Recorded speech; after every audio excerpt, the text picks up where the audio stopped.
you doing, everyone? It is time for another episode of Braw Cast, a very special best-of episode of Braw Cast. If you've never watched Braw Cast before, let me explain exactly what it is. It's a lifestyle podcast. It's an attitude podcast. It's a podcast brought to you free each and every week right here on Facebook, right here on Twitter, right here, wherever you get your podcast. It's completely free, brought to you by these sexy MFers and Braw Beard Oils. My name's Billy Kirkwood. Relax. I have never heard of me either.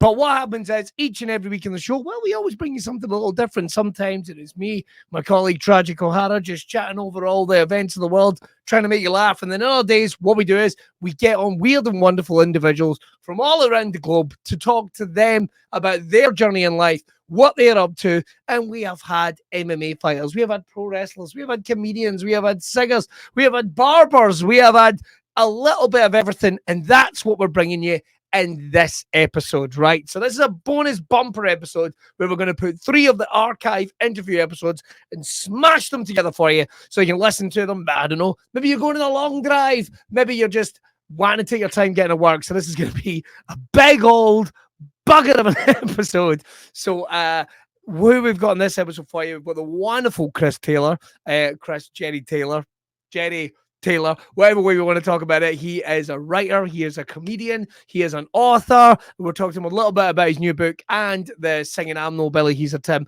His journey from the being above a pub in Ayr all the way to the bright lights of the Pavilion, all the way to the Armadillo in Glasgow. Then we're talking to the incredible Roxy Stardust. Now, I know Roxy very, very well. I've known her for about, I don't even want to think about that. But not only is she a cabaret performer, not only does she do burlesque, but she teaches, she puts on her own festivals. She's incredibly funny. She's a comedian all in her own right. One of my absolute favorites. You're going to love this interview.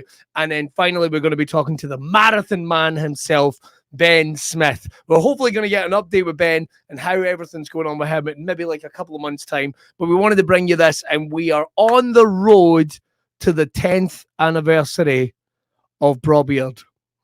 Going to tell you more about that in the next couple of weeks. It's going to be very exciting. So now here's the weird bit. Well, what I'm going to do is I'm going to hand over to past version of myself, Billy. Right, we're not messing about because first of all, our guest is, well, what's a good way of describing her? Explosively gallus, she's been referred to. The Las Vegas showgirl. She's currently in exile, but she is waiting in her green room. Let's talk, ladies and gentlemen, to comedian. There's so much to get in here. Comedian, performer, burlesque performer, pioneer of the neo burlesque scene, and so much more. Ladies and gentlemen, please buckle in, motherfuckers. This is Roxy Stardust. Yes, she is. Hiya. Hopefully that wasn't too big of a intro for you. You all right with that, Roxy? It's all right. I'll take it. My speakers are making you sound like a lion for some reason. So I probably didn't hear it all, so you know. It was all good, and I appreciate that I'm bloody loud as well. First of all, you're joining us from Cardiff today, yeah? Yes. Right, you're only down in Cardiff doing the Masters. Yeah. But it's not a real degree, so it's it is a real degree. Don't be like that. It is a real rocket degree. Scientist, and I'm like dissecting things. I'm like, I just can do a step ball change sometimes. Sometimes can do it. it's like folk that have like PhDs in beekeeping. It's like, I'm a doctor. You're not a doctor. Well, my plan is to do a PhD, and people are like, why? And I'm like, so I can be a doctor. That's it. So I can be Dr. Stardust. Like, there's nothing else. Oh my goodness. That sounds like a TV series we need on Netflix right now. I don't even know what it is, but Dr. Stardust. I'm seriously. I don't know if the world would be ready for that. But yeah, but then I can use my degree. It'd be fine. There you go. Do you know, it's funny, like during lockdown, because I was doing the radio, I was classed as a key worker, hilariously. And the number of people that would say things like, "Oh, a key worker, did you ever use that to skip and go to the front of the queue?" So hang on, let me just break this down for you. So there's going to be triage, nurses, doctors, and I'm pushing them all out the way going, no, son, no. Somebody needs to hear Rita Ora at 7 o'clock in the morning and the traffic report for fucking Ayrshire. No, so you did die, is what you're saying? All the time. Do you know who I'm at? Do you know who I'm at? And I would just walk straight to the front. Roxy, I'm delighted we finally got you on the show. There's so much to cover. Now, we've sort of known each other from the gigging scene for a good few years now. Yeah. But there's so much more to you in terms of the background. First of all, you performed all over the world, all over the UK, all over Europe, and all over the United States as well. But trying to put you in a box in terms of like what is Roxy Stardust, how would you describe yourself? Because there's so many different. I don't want to use the phrase like fingers and pies and all that, but there's so many different things you've got going on. How would you describe yourself? I'm just a wee mess. A wee mess. I don't know. I just an entertainer. I just do what I do. Yeah. And I think a lot of times people go like, I'm sure you get it. Oh, you're a comedian, and you're like, yeah, but I also produce. I make costumes. I do those horrible gigs where you have to stand up and go, this is the next person. Okay, kind of not even as fun as bingo calling. Like you just go, yeah. So I don't know. I'm just a bit of a mess who people seem to hire. Charming. That's what I'm, charming. Yeah. You don't sit waiting for the phone to ring. You don't sit waiting for the phone to ring. You make your own things happen as well. Yeah, you got to do it, haven't you? You can't wait for the phone to ring because one day that phone will stop. And I think the nice thing is about making your own opportunities is, especially in Glasgow, which is a really cool city in terms of entertainment, is you can make other opportunities for other people. Yeah. So it's not necessarily all about going, right, well, I need to do this. I need to be busy. It's going, right, okay, I'm going to do this. Who else can we get on board? And it keeps an industry alive. Because I remember the first time I saw you, so we were doing Entertainment together, which, if anyone doesn't know, is just putting it on a poster, the Comedy Magic Burlesque. Most people wouldn't think that would work, but it's hands down one of my favorite nights. It's actually 100%. One of my hands down. I love it. I think it's a fantastic night. And I was only really a novice in terms of viewing burlesque. I hadn't actually seen a lot, but I come from a theatrical background, a little bit of a lovey and stuff like that. But it's funny how I'd never got the time to really see it and appreciate the difference between good burlesque and bad burlesque. So after a little while, I was kind of seeing it. But one of the things that got me when I saw you was, first of all, was your engagement with the audience, and it was funny. I had never seen funny burlesque. Well, don't get me wrong, what you're doing is incredible, but it was like, I was buckled. I thought, that's finally it's dialed in. What was that something you set out to do in the early days, or where did you get the flavor for wanting to bring your own branch of comedy into what you did? So I was meant to be in a double act, right? And she cancelled on me last minute, and I was like, all right, cool, this has happened. And we were meant to debut in London, right. And I found an Elvis CD in an airport, because I was like, because CDs were a thing back then. I'm sure anybody that remembers doing that in the performance scene will realise how old I am. But I got a performance CD. It was an Elvis CD, and just went, I need a track, let's do it, and just kind of done something in the spot. It was never meant. I've always thought I would do that classical stuff, which I can do, but I just kind of found this niche, and then I kind of flirted around in the I love Billy Connolly, and I love all the like. He just is amazing, and he really is proud of being Scottish, really proud of being from where he is, and so am I. And I just thought, can I do this for burlesque? And it just kind of happened. It just kind of was like, all right, this is what I'm doing. And it's cool. It's nice to go on stage every time. And I think the nice thing is that people get it. It's not just like comedy because I'm poking fun at someone or poking fun at me. Or like, that's the huge thing. I never want to go up there and be like, oh, look, I'm typically drunk and Scottish, or I'm just doing something that's been done. Like, it's just about going, what do people, what can they engage with? And being dressed as a giant bag of chips is something people can engage with. They think it's funny. I love the giant bag of chips made me laugh. I have to admit, and you also, you're I think you might be the only act, maybe like you and Chris that does Jesus. I can never remember his surname. You know what I mean? He does Christ on a Bike. The guy who comes out dressed as Jesus. Chris. Oh, yeah. Oh, why can't I? Do you know what? I do every year for like the past 4 years. I've done voodoo rooms. And why? Because I know Chris from being very, very young and going to theatre school. Oh, wow. The dance teacher. Oh, why can't I remember who this is? I'll figure it out. Do you know, we'll come back to this. We'll be halfway through it.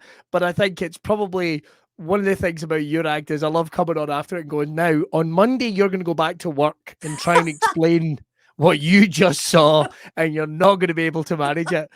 I think maybe one of the first acts I saw you did was the old lady, dare I suggest? I think it was the old lady. And I just remember you screaming at the audience, come on, you cunts! And thinking, yes! This is the speed that I want this at. And it always is such a shift. I mean, we spoke about this a little offline, but in terms of caption comedy, and I'm a big comedy nerd in that respect. How did you find it when you started having audiences responding with laughter in a way that I'm not having a go at other burlesque performers? Of course I'm not, but it's a completely different connection you seem to have. I think but I love classical burlesque. It is, if I go and see a show, I'm like, oh, look at them. Yeah. And I think for me, it's just about making them feel something. Yeah. Like, you can't, I think a huge part of being a performer in any genre is you have to engage with the audience. You need to read them, especially if you're a live act. It's different, I guess, if you're in theatre and you're looking at your practitioners and going, right, okay, how do I do this? What's the story? But when you have 5 minutes on stage, which normally you only really get as a burlesque performer, you can't really speak to them. Yeah. Well, I don't know if you're meant to. I mean, we have, we do, we're known to. But it's about making them feel something, and the only way you can engage is by getting a response. And whether that, sometimes there's acts where you'll just watch and you don't want to engage because you're like, this is incredible. Yeah. Some people are storytellers. There's so many different branches to it. But for me, I want to. The world's a bit shite at the moment. It's a bit shite, and I just want them to enjoy it for a minute and hopefully take something that they can go like in the bus home, hiding your tinnies, like the pint you've stole for the pub, and eating your chips, like just going, what did I just see? Exactly. What just happened? Like, that's the nicest thing about it. It's not that straight engagement. It's knowing that you've left something that people can just have a laugh at later. Right, so we've had a little dive into where a part of your career is, but we've got to jump back to the start. Where did all this kick off for you in terms of like even making the branch into where does a teenager start getting the taste for musical theatre and live performance? Where did that all come from for you? It's my granny. It just did. My granny loves Calamity Jane. She loved. Oh, Calamity very nice. Jane. And I grew up watching like Billy Connolly and playing records of that, and like all the old like Morecambe and Wise and things like that, and Carry On movies. So that slapstick's always just been something I like, and she loved musicals, and it just kind of went from there. Like, I've always been into vintage, I've always been into like the hairstyles and the costumes, and it just was like a natural progression. And one day I just went, I'm gonna do that. Did you perform at all at secondary school or anything like that? No, I was not. No, none at all. Really? I was not a fan of high school, Mr. Kirkwood. I was not. Oh, well, that's fine. That's fair enough. Our school wasn't really focused on the arts. They were very much about academics. Don't get me wrong, there were some amazing teachers in there who I will never forget for pushing me. But I mean, I went and said, right, I want to do advanced higher drama, and they were like, no, we don't do that here. We have to, basically you had to pay for a taxi to the next school to do it. And they wouldn't. It's always madness. You keep hearing about that. Why don't they teach drama at every school? I've never understood it. Yeah, I hope they appreciate it more, because when the world fell apart, who did that? People watched movies. They watched, like, they done online classes. They watched like online theatre shows. So I hope now that there's more respect for the arts. Don't get me wrong, they were really into art, but they just weren't really into high school. Like, it wasn't their thing. I get you. But you touched on it there just for a second. Performing during lockdown. Now, it seems to be something we've had to discuss with every performer. And thankfully, even though the world's a bit, shite just now, things have started opening up. The arts have started getting back out there. Well, it feels like they're just getting back there. Please, let us be the start of them getting back there. We got to perform. I think the only time we actually saw each other during the whole of lockdown was, I think, I'm going to turn around and say it was the drive-in. Yes, show. It was in the back of a van. The number of people I've said the drive-through shows, and they give me the weirdest fucking look. It's like, were people driving up in cars and you were telling them a joke and then they were moving on? It's like, let's not give anyone ideas. But so if you'll picture this, whatever you're watching, folks. How can we describe this? Right, so like, imagine like the drive-in movies you see in 80s films, but not as good, right? So the setup, but you had the big truck, like it was Live Aid or something, and we were all performing in that and going in around the cars and all that. But you guys were doing your live show, And I think that's the only one we sat and watched it. I think it was like Halloween or something you did it, wasn't it? Yeah, it was the night that we got told that we couldn't perform anymore. That's right. Like, we all had to be closed. Yeah, that has definitely been one of my favourite gigs, full stop. Yeah. It was so much fun. And my favourite thing, which I kind of said to everyone, you know, we have to behave. This is not like Fringe where like you can perform to one person but they're still there. Right. You know, and I kind of said to everyone, right, we need to tread carefully with this because there's also laws because it's a residential area. You know, we have to be careful with the nudity. I mean, the van was turned around so we wouldn't be facing the people. And I was like, I don't care if he sees whatever. Listen, just Google me. You find whatever you like in the internet. We had like, I said to Lily, who was going around with the microphone, I was like, do not get in a car. Do not touch anybody. You know, be on it. And everybody was so well behaved. We were all backstage riling each other up. Do you know, like, for like sometimes there is that bit of clash between comedians and burlesque crew and the burlesque crew and some other like singers. Like you get a kind of it's like a West Side Story when everyone's like, oh, it's another gang, but everyone's bigging each other up. We're going, you know, this could be the last show for a while. And then when we get out, I said to the audience, right, you've got till 10 o'clock and you've got to stop tooting your horns. And then they were going mental. I was like, come on, calm down. Oh my God. In my head, I was getting arrested. We were going to jail. Like, because of course, Glasgow did not behave themselves. Who'd have thought? We didn't know it did kind of feel like it was all about underground because we did a comedy show before it. And it was even then, it was like, is any minute now that like, is Nicola Sturgeon going to turn up personally? And it was like, right, in the car.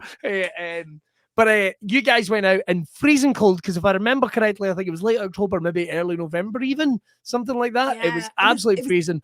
And if 29th, maybe. And if I can speak on behalf of all the comedians, anyone that did not have respect for burlesque performers at the start of the show fucking had it by the end of it, man.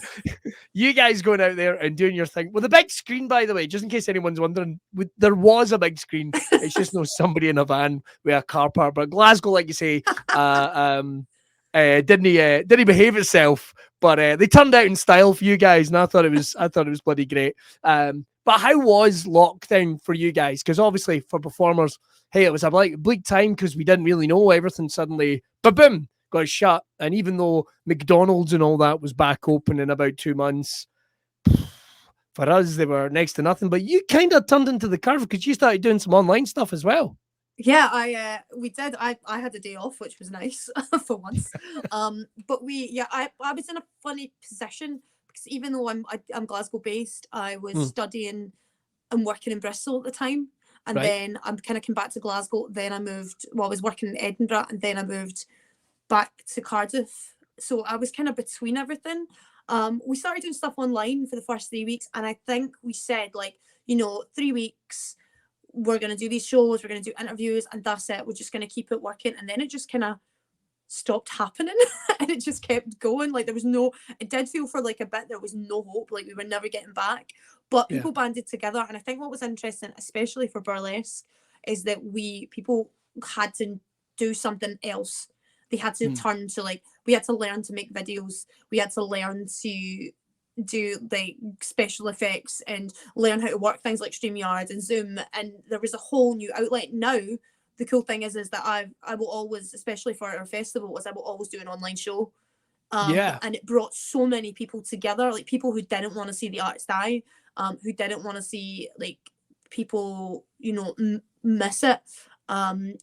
I think there was a huge thing that the audiences would forget, but I think for me a lot of it was what if the performers forget what they do, what if they forget how much they enjoy it and how much this means to them. Because you play to an audience, but we are vain creatures, but it is about doing something you love and not having to be stuck doing something that you don't like. And it really brought a whole that idea of community rather than an industry really flourished during lockdown for us, which was really nice. Not everybody. Do you know what I mean? There was still a couple of arseholes. let's be honest. But the people who wanted to see things grow just went, nah, we gotta get together and we gotta do stuff. And there's still stuff going on in America because some of them are still their shows haven't reopened, their venues have closed. So right now I think it's just about supporting people getting back on their feet and going, right, what are bars? How do we support them?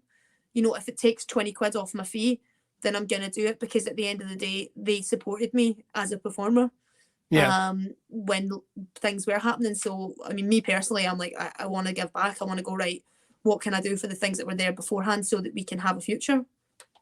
So, and it was also important. I mean, you've kind of nailed it right in the head there, right at the end. It was about getting everything restarted. That was always the bit that worried me a little bit. It's like, we will get back, but it's how do we get everything restarting again? You don't want it to be, muds in the Yeah. tires in the mud, so to speak. You wanted to get kind of everything going. But one of the things I noticed with you guys when you did the online thing was the number of people that were tuning in from all around the world.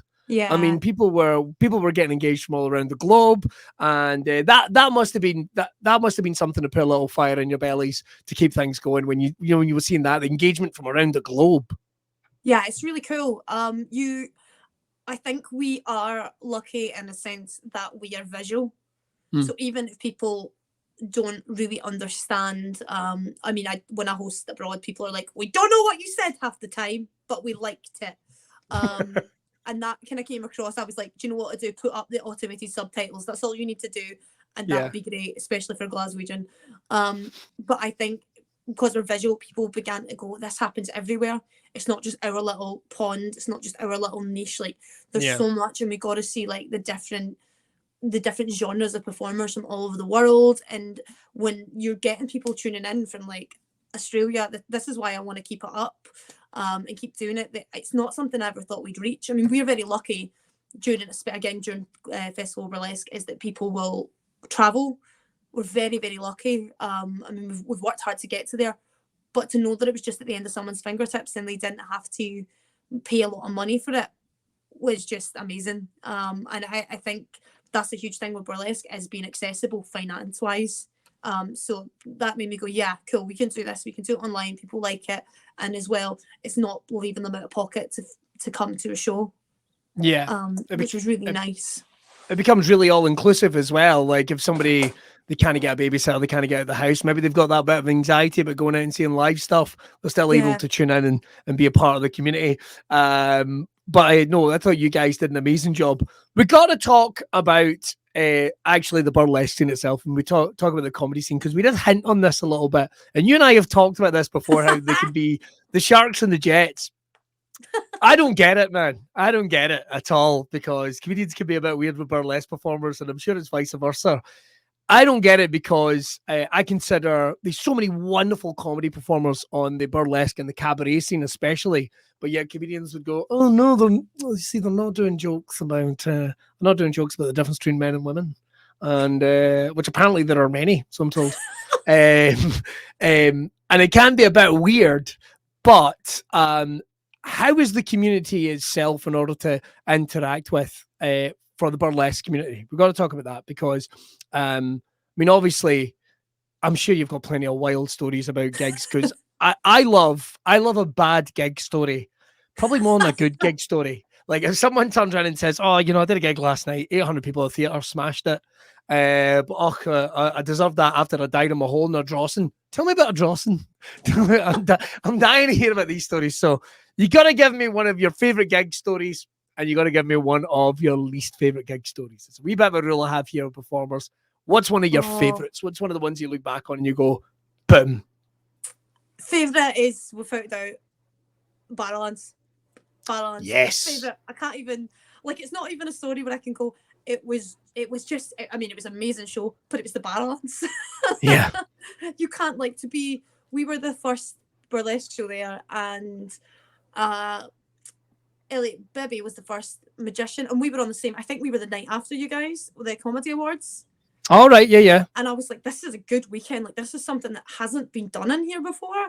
Like, this whole, like, it's been done, but it's still the Barrowlands. Like, I grew up, like, I get my granny, my granddad there. Like, my mum, I had, like, my mum, I keep saying my dad, but she met other people there.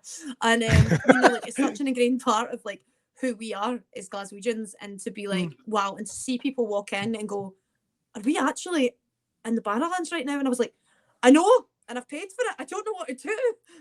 So that was amazing. That just I got a gig at the Barrowlands with ICW, because they let me go out and do stand up at the start of every show. But so did you nick a star? No, I didn't. And I was like, It is.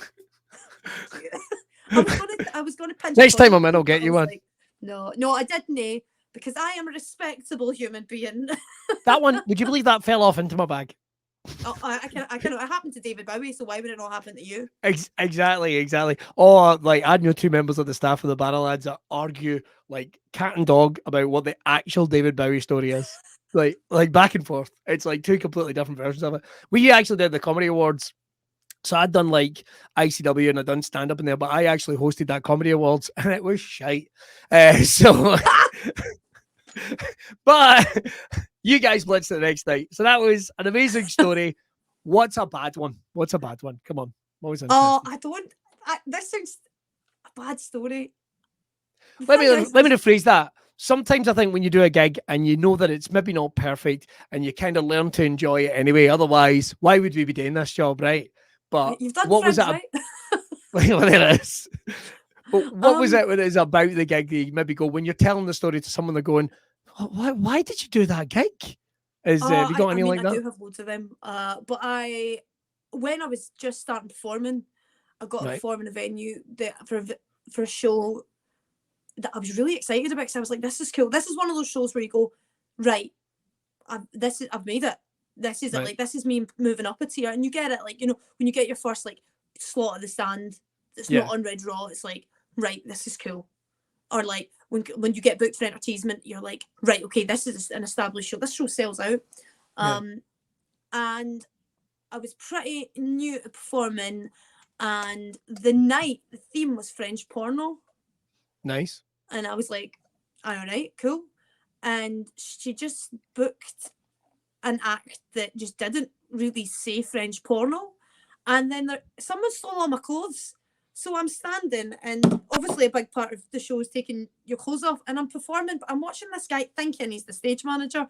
So he steals all my clothes. And I say to the bouncer, the stage manager, and he goes, oh, there's no stage manager. So he goes and he's like, I went, can you get my clothes back? He's like, how do I know there's your clothes? I was like, I just took them off. So the guy that took them was quite big. The bouncer was massive, and there was me in a pair of sparkly heels, hundreds of wigs, being like, get my clothes back, yeah, so chasing them through the crowd. And it was like 4 a.m. It was during Fringe. Everybody was pissed. There was I don't even. It was just a bit weird, and it was all. And then there was also an argument with the person who run it, who I really, really like, with the manager, because they were like, you can't put hardcore porn on the screen. And she was like, it's art. And he was like, just put a diffused glow. And she's like, no, we have to see the moisture. And I was like, what? It was just a really surreal night. It was just, it's not a bad story, but when you wake up and you go, what happened? Did that happen? What? Like, it's just, I have also as well, when I was away, I was booked for a show. It wasn't a bad story. I was booked in, where was I booked? I was booked in San Diego, and obviously you tip there.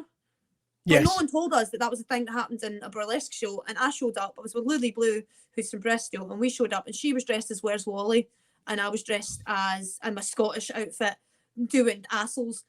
But I was like, where does anyone put the money? Like, no one told us, so it was just a bit weird. I mean, we got money, but when you're like, I don't know what's going on here. Like, those are the bad times. There's stuff where I'm like, this one time I told a bunch of performers from Belgium that Mad Dog was a Scottish delicacy. Like, things like that are the stories that I'm like, yeah. But with burlesque, you just do stuff where you're like, this is a bit weird. Like, I know what I remember once. Weird. This is surreal. See, but those are the gigs I love for some reason. If someone goes, do you want to do a gig in a hot air balloon? Yes, I do. Yeah. I want to do a gig in a hot air balloon so bad. We performed like at Truck Fest, and that was literally in the back of your truck. Nice. What? And that was all a bit strange. But there's been, I don't think there's been anything where I've went, I'd never want to do this again. I never want to. But I think as a person, I'm just a bit like, well, it happened. It's a story of it. I always, it's one of my phrases which I know annoys many performers from all different genres, all different brands. It's like, this is going to make a great story one day in the book. This is going to make a great story. And like, no, we shouldn't be doing this. All the audience are on their own way, and the guy in the front row's got 2 glass eyes. Come on, let's go see his glass eyes. Oh, I have had someone, there was a hen party in, again, when I was in the States, and it was all a bit of a strange gig. We ended up performing in like a speakeasy, It was really cool, and there was a hen party in, and I'm dressed as Minnie Mouse, and I'm performing and walking back and forward, and the hen just threw up everywhere in front of me, and the way I watched it happen, just kind of jumped over it and just kept going at the sides. I was like, I don't know what to do, but she vomited. The best, the maid of honor also vomited, and I was like, this is my life. This is my mother's proud. You know, you go away and you're like, you want to come back and go, listen, I had a date of aunties time, and then you're like, nah, I'm just in the back of scabby hostels, like women are vomiting while I'm performing. It's all right, it's fine. It sounded like something. It sounded like something from like the Train Spotting version of a Busby Berkeley sort of musical, just fountains of barf. It was a bit like The Exorcist, and I'm like, all right. And when I came off, Lou again, it must be just Lily Lou that causes trouble with me. She just turned around and went, mate, you are a machine. There you go. That's what you want. What do you do in that situation? Hand her a tissue? But here we are, the other side of lockdown. Things opening up and what have you, which is great. People are getting out and perform. We performed only about a month ago or so together, I think, in Glasgow. Maybe 2 months. Fucking hell, man. It was during a co-op. It was during the conference. So it was. You're right. Oh, because they were all the dirty conference. In case you're wondering, it's like COP26, guys. It's not like a conference of filth they have in Glasgow, although they could realistically. And they would come along. It's actually really good. Yeah. It was. So COP26 was at a whole bunch of the American diplomats and French diplomats all came down to see Entertainment. And what a day! What a cultural experience they had. I think so. Especially if I remember, we saw the chips. I'm pretty sure. We saw the chips. I Mars bar at my vagina that night. You were right, Billy. They probably got a grant in order to see that. I think I might have said that. It's like, if that doesn't get us a fucking grant from Creative Scotland, I don't know what will. I don't know what will. But what's the plans now? Everything's kind of opening up. Obviously, you're down there finishing off the Masters before you become Dr. Stardust when you get the PhD, which I love the idea of that. I think if you don't start getting introduced as Dr. Stardust, then there's something very wrong. What's the plans then going forward? I mean, obviously we've got the Fringe bubbling away in the horizon and other bits and bobs. What's your plan over the next couple of years, Roxy? Because you're so busy, obviously, with the festival burlesque and everything else. I thought I was busy, but you're putting me to shame because I don't do any of that in heels. What is it you do? What is it you've got planned? I'm gonna maybe take some time off. That'd be nice. I'm a fan of sleeping and breathing and eating. That's good. But once the MA is out of the way, I would obviously I'm applying to write PhD. But when it comes to burlesque, we've hopefully got a small theatre show happening, which would be interesting. We're currently, if anybody wants to talk to me about how much you should charge for a ticket, that'd be great, because obviously the economy in Glasgow's changed. So I think a lot of what I'm trying to do just now is just research what's affordable for Glasgow. We've got the festival happening, hopefully Glasgow Festival of Burlesque. Hopefully that's going to happen in September this year. Great. And then from then on, we have a couple of things planned. We've got some festivals that we're not allowed to release yet happening, and obviously Fringe I'm discussing just now, which fingers crossed will be good, and we won't perform into one person. that'd be lovely. But I mean, we'll do it. Show's a show in it. We are now. Did you do the Fringe last year, Roxy? Yeah, we only done the 2-day when Voodoo Rooms put it on. So we done a 2-day Glas Vegas at night, and we done a 2-day first time Fringe show, which was printed wrong and was first time fingers. So, which I wanted to call it, and was told it was too inappropriate, but it ended up, and everyone was like, "Oh, being fingered." I was like, "Okay, cool." Not for a bucket tip, mate. Like, did you not put the French porn on the back wall? So Fringe, and then we're just gonna kind of see. We're on our 8th year for the festival, so it's time to kind of start planning something. We've done Barrowlands for our 5th year, so we have to start looking at 10 and seeing where that goes. It's the moon. I might just quit. I might just be like, no, I'm done. Sell these. Really? Do you never get the point where you're like, I am. What if there is someone vomiting in the front crowd? I'm trying not to throw a glove in that. What am I doing? every now and then, there will be someone's got a glass, or you hear did you hear what happened halfway through the show?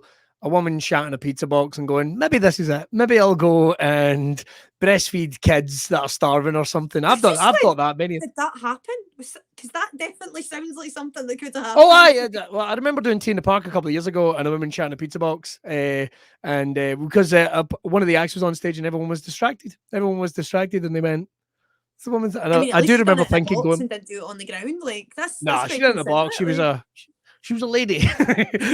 She was a lady. You mistake that. But I do remember thinking, maybe I need to go back to uni or something like that. Maybe I need to do something. But then, yeah, but then you wouldn't get to tell someone. Well, yeah, I was an atrocious. I've got an MA, but I still don't know how. To this day, I still don't know how. I sometimes think they went, "Oh, just give him it for sympathy." There it goes, and it's out the door. When I'm watching, I'm like, I am old enough to be some of these people's mums. Do I really need to learn a time step? And while they are doing a time step, flip flops into the splits, and I'm like, I'm just going to sit here and eat this Greg's. That's it. It's fine. I've only gigged with a few comedians so far who legitimately, I am old enough to be their dad. I am old, or the one that I've had, and this one stung, Roxy. This one stung. When I met the 17-year-old child of someone who came to see me on their first date, and it was like, oh fuck, that one stung. But in all fairness, they were 20.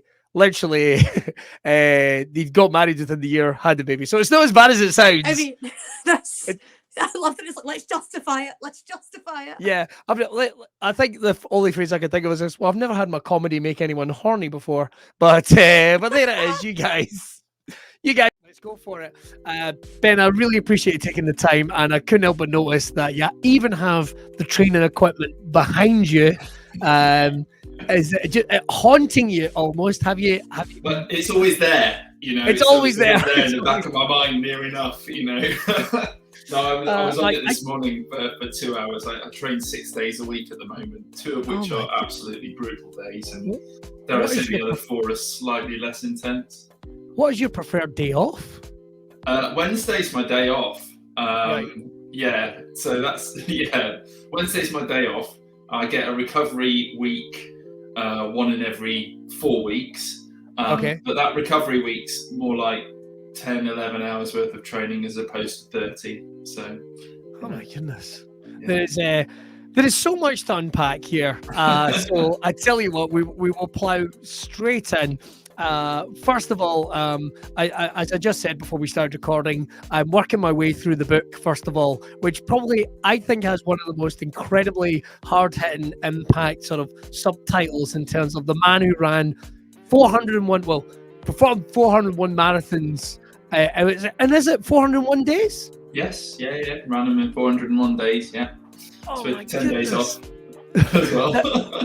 that hurts everything just saying the words. But it changed your life forever. Unpacking that, what was the impact? How did it change your life forever? You must have been asked this question before, but what was that immediate impact to you? Well, I suppose the impact was based on the reasoning behind why I did it.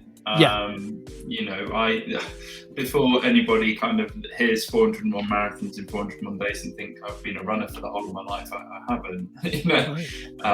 I was 17 stone and a 40 a day smoker, and quite a heavy drinker at the age of 29. Right. And unfortunately, I suffered from something called TIA, transient ischemic attack. So an incompleted stroke, I suppose you could call it. And it made me sit up and realise that I'd actually wasted quite a lot of my life. Right. I'm sure we'll go into a bit more detail about it, but that for me was the turning point. And I kind of thought, well, I need to do something. It's probably about a year after somebody introduced me to running, and trust me, I'm me and running, no. I used to be the guy that drove down the road with a fag hanging out the car window thinking people were a bunch of weirdos that were out running. And, there was no way I was going to look good in Lycra. So, but somebody convinced me to go to my run club, which was in South Bristol. And I went. And you know what? I loved it. Wow. And don't get me wrong, I didn't just suddenly wake up one morning and go, do you know what, I'm going to go run 400 more marathons in 400 more days. Nobody does that. That's nuts. But it was a journey for me over the course of about 3 years, in building my confidence back and my self-esteem, and dealing with a lot of stuff that had happened to me in my past. And then realizing that actually maybe I was put on this earth to do something a bit like that. And just started planning it. And if anything, I didn't put any barriers in my way. And I ended up doing this incredible thing. And I suppose what the impact for me personally is that it helped me realize that I could do anything I put my mind to. But from a legacy point of view, it's helped us build what we've been trying to build over the last 5 years, which is a mental health foundation. So it's almost as if you making that change to your life to go running on that first day was almost like the first piece of the jigsaw of this whole image that you've put together, this whole story, this whole vision that you've put together, and what it's led to. Yeah, definitely. It was definitely a jigsaw puzzle. All the pieces didn't fit in the right way to start with, but and it took some time to finish it. I don't even think it's finished now, to be honest with you. But yeah, I think a lot of the stuff I went through as a kid. I was badly bullied at school, and it had a huge impact on my confidence and my self-esteem, to the point where I tried to take my own life at 18, and I covered up the fact that I was gay because that's what I was being bullied for. So those teenage years are so vitally important to a child's life, and it has a huge impact. Now, that stayed with me for the whole of my life. So it impacted how I spoke to people, how I behaved around people, how I held myself, how I kind of portrayed myself in work, what I did, and everything in my life was governed by others, not me. I even went down the line of getting married to a woman, and it was at 29 when I had this TIA at work in a job that I worked 80 hours a week at, trying to earn this lifestyle that I thought I should have on paper, thinking I was happy, but clearly wasn't. It was that moment that made it all kind of come to the front and go, what are you doing? And it's so weird. I don't know if it's like, is it our emotional growth or our emotional the journey that we go on that almost makes us look back and realize that there has been this bullying or the trauma. Well, because that's the phrase. I'm a stand-up comedian. I tell dirty jokes for a living. But I was bullied at school. I was quite an introverted little kid, to be honest. Little weirdo. And then as I grew up in life and you start making a journey, it's like I knew this wasn't right. And that's what I got from the story when I was reading some of the stuff in the book, was the parallels, because that is what has really made this reach out to people with what you're doing, because you are an advocate of mental health, you are an advocate of making these changes all for the right reason. How has that been when how have people reacted to your story? Have they made a connection? Have you had people really hooking on to what you're doing from everyday different lives? Because here we are, two guys who probably couldn't be further apart in terms of some ideals, but there's a very similar thread in there in some respects. Yeah, I think when you look at if you read the book or you hear the story behind my life, there's so many parallels to near enough everybody's life out there. It's incredible the amount of stuff that people don't share.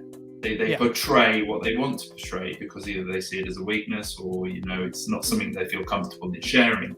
I was really lucky with the challenge. We built the challenge in a way that we wanted people to be involved in it. Yes, I was the guy that made the decision to go and run a marathon every day for 401 days. There was no expectation that anyone else was going to do that. But what I had got from running was the sense of community, the sense of being around people. And that's what I really loved, and that's what brought me out of my shell. So you might hear the saying, if you could bottle something and then give it to somebody else so they could feel the same way. That was kind of the reasoning behind why we wanted people involved in the challenge. And we did. We had 13,500 people that came out and ran with us. Incredible. All from around the UK. And we're talking, I think the youngest was 5. We had a newborn baby, but that was in a pram. But, it didn't run. And then we had a guy that was, 2 weeks out of a hip replacement at the age of 82 down in Minehead that ran with me. You know, it was. Oh my It was God. nuts. We had people of all different sizes, backgrounds, religions, sexualities. You know, but it was almost a place where people could come to almost share the message behind what it was we were doing, and that was to basically say no to people being attacked for who they were. Yeah. And you know, that for me, that was my sexuality. For others, it's other things. Yeah. You know, but you know, I believe fully that nobody should ever be made to feel bad for who they actually are, and everybody should have the right to live the life that they want to live, no matter 100%. what. And one of the things that the challenge and the work you've done is what I thought was incredible, just looking at what I could find online, even people just commenting on articles and what have you, is how much it's opened the conversation of mental health, and like you say, people feeling liberated almost, and you know, them getting an understanding of it.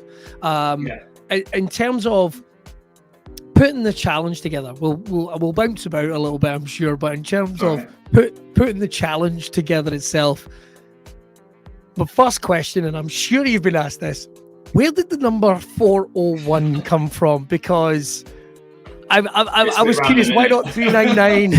Why not 400? Why 401? Yeah. Well, I love to say that, you know, I was born at like 4:01 in the morning, or you know, on the 1st of April, you know. But no, it had no relevance to any of that, to be honest with you. I think, you know, we when I was initially building it, I was kind of, you know, we plucked a number out of the sky, which i.e. money that we wanted to raise. Yeah. And I kind of thought, well, you know, £250,000. There's me being all naive, thinking, yeah, I'm going to raise £250,000. It's bloody hard to raise £250,000. You know? So after realising that, and thankfully I realised that quite early on, I kind of thought, well, okay, we need to do something which can kind of cajole people. It can bring people together. It can kind of almost amass this following. You know, and again, it wasn't for me. It was for the project itself. The goal was to raise £250,000 to help these two amazing charities. So we kind of thought, well, what's the biggest thing I could do in back-to-back marathon running? And I thought, well, what about the world record? So I looked at the Guinness World Record, and I think for a man at the time, it stood at about 51. The female one was higher. And I thought, 51, okay, maybe I can do 52. And then I kind of looked at all the rules and regulations from Guinness, and I thought, oh God, you know, is that why I'm doing it? Am I doing it to get a record? Am I doing it kind of, you know, what's the reason? And it actually turned out, you know, for me, it was the reason to raise the money. So we didn't apply for the world record at all. We just thought we'd go and smash it. But it turns out that other people had the same idea. And there were lots of people around the world that had actually done an unofficial kind of attempt at this type of thing. Okay. The most that we could kind of validate was around 365. So I thought, do you know what? I'm just going to round it up. So it was going to be 400. And then I went off to the States, and I met this amazing guy called Larry Macon. I ran 7 marathons in 7 days across 7 states, from kind of St. Louis all the way down to New Orleans in Louisiana. Okay. Yeah. And this guy called Larry Macon, the lankiest Texan you'll ever come across, but he's done multiple marathons, and he's a guru of back-to-back ultra-marathon running. And I told him what I was doing, and he thought it was awesome, you know. And he said, well, what have you thought of a victory lap? I kind of thought to myself, well, it's quite American, that, isn't it? You know? But the more I thought about it, I kind of thought, well, it's a really nice opportunity to bring people together at the end that maybe have been part of it throughout. So when I got back to the UK in April of 2015, I added one, and that's how the 401 challenge was born. So, oh my goodness! Yeah, it was just almost. It was giving it the freedom and flexibility to grow into the project that we knew it could be. Yeah. And not putting our own limitations on it. That's the kind of best way I can describe it. There must have been a period, though, when you were doing the research, as you saw those unofficial numbers go up, you must be, why couldn't it just been round about 200? I mean, to put yourself into that space to do, I mean, as you're saying, you know, those early attempts of 50, 52 by other people for the Guinness Book of World Records, that had to be, I mean, even though, like you say, you've started dialing into the running, fitness, all these things are starting to come together. Was there at any point any doubt that you'd be able to get up near those numbers? Because that sounds like it's a gargantuan undertaking to do a marathon, let alone 401. Yeah. Honest answer, every bloody day. You have, I'm a pretty normal guy. I'm not very eccentric when it comes to kind of your marathon running, and there are some real characters in the endurance running community, and they're all amazing, they're all lovely people, but I'm just pretty normal. And which might sound completely nuts me saying that considering what I've done, but I think for me, I have an amazing family, I have an amazing husband, and I've got amazing friends that actually kept me very grounded, and also kind of helped me in the preparation around the project, but also became my umbrella throughout it as well. So it allowed me to almost decompartmentalize what it was that I was doing. And it sounds really silly, but I get asked the question a lot about how I kind of kept going throughout. And for me, it was putting things that were normal in for me. If I thought, oh my God, 400 more marathons in 400 more days, that's a huge number. And actually to think about achieving that, 10,500 miles or from here to Sydney, it's huge, the numbers. So, that would put automatic doubt or, nervousness in your brain. So what I did was I broke it down into weeks. I'd say if I can just get from Monday to Sunday, and when I got to Sunday, I'd just wipe the slate clean and start again. I had my dad and my husband behind the scenes, planning the marathons with running clubs around the UK, and it was always going to be 401. We planned the end date, so that was set in stone, but I didn't have to think about the kind of intricacies of it. And it allowed me just to kind of live in the moment. And then, meeting the 13,500 people, getting to run with people and, help them run further than they'd ever run before, or people run their first marathon, after only ever running 3 miles in their life before, that look in their eyes, it's so motivating. And actually you forget about the sheer giganticism of the number. Yeah. And then you're at the end and you're like, okay, we did that. All right. I it's wonderful to hear the support, like you say, of your family and your husband. But to break it down a little bit, when did that conversation first happen? Because I've been away for weeks doing festivals. I've been away maybe on tour, or maybe it's been a weekend where I've been gigging in Birmingham, and that can be a strain. But in terms of how do you even? I mean, I'll maybe take my wife out for dinner or something, but how do you work your way up to having that conversation? I'm very lucky. I have a husband that's very independent, and I think, to be honest with you, prefers me to be away. So, oh, really? He's amazing. I met him in December, the December of 2014. So we'd only been together about 9 months.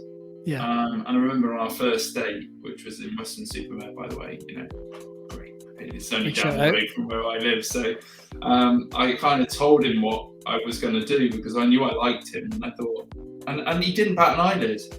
It turns out he actually didn't hear me properly. So, but, the more and more we talked about it, he kind of just went, well, I'm doing my thing. You go do your thing. And, if it works out. But yeah, he was amazing. He gave up. Well, I say gave up, it was his choice, but he gave up a lot to support this project. He moved home with his mum and dad. He gave up his PhD. He really invested in it. But I think it was right for him at the time as well. Yeah. The conversation with my mum and dad, that was very different. Oh, really? Mum cried. Dad, well, he just went, fine, let's do it. But dad and mum are ex-military. So mum was more worried about, me being safe out there as she is with this new one that I'm going to go and do in America. I think she's more nervous about this one. But my dad was just like, come on, let's do it. And he literally turned mum's dining room into operational command. He had the map, he had me in my little camper van on it. He dealt with running clubs up and down the country. But I think having them involved and help, them being part of it was what really kind of brought this project to life, because it was a family thing that created this amazing feel for lots of other people. And you can read that in the book. You see the snippets from people in the book, the people that took part, and as I said, there were thousands of them. And yeah, still now we have people that have run with us in the past, and you know, they're going to be involved in the next project, and yeah, they're still supporting what it is we're trying to do. There's a huge community that have hung on all the way since then, and they're excited. 401ers. Yeah, 401ers, I love it. We've not found a clever name for them yet, you know, so if anybody knows one. So. Yeah, if anyone has a suggestion, 401ers is in pencil. Let's get something in ink for you if anyone has any suggestions. Although I have to say as well, your now husband, I mean, that's going to be pretty impressive sitting down on that first date, even if he didn't hear you right going, he's athletic. Nice. That's good to hear. That's good to hear. That's good to hear. Yeah. Yeah, definitely. He actually ran his first marathon with me just after the challenge ended. So yeah, he's under his own admission. I say this, but he's actually gone out for a run while we're on this podcast here. But, no way. Yeah. He's gone out for a run, so you might hear him come in a minute. Fair it is. Under his own admission, when we first met, he hated running, couldn't stand it, thought it was stupid. But now, you know, he sees the benefit of it. You know, he won't go out and run marathons, but he'll do a couple of 5Ks a week. And I think that's the great thing about the sport that I found. It's doable by anybody in any quantity. For me, you know, I find that peace and, you know, time away from the world in endurance side of it. You know, for him, it's different. But yeah, he ran his first marathon in London the year after I finished, and yeah, I ran it with him. That was pretty special. So. I was going to say, does it ever come up in conversation? It's like, well, you know, I've done a London marathon. Yeah, I've done a 401. I've done 401. I know my place. Brilliant. Run. It's to pick up on something you just said there a second ago. Running is something that is accessible for everyone. I mean, we've had a couple of people on this podcast. We've had Bruce Smart, who went around the entire planet on his motorbike from deepest Russia to Siberia to Australia, and all the people that he's met is obviously still in contact. But you mentioned running is something that anyone can do, particularly where we are now in 2022 as things are opening up. I mean, it's something that terrifies me, but it's something I know I'm going to have to do because I'm doing Tough Mudder in the summer and I need to get my fat ass in shape. There's no two ways about it.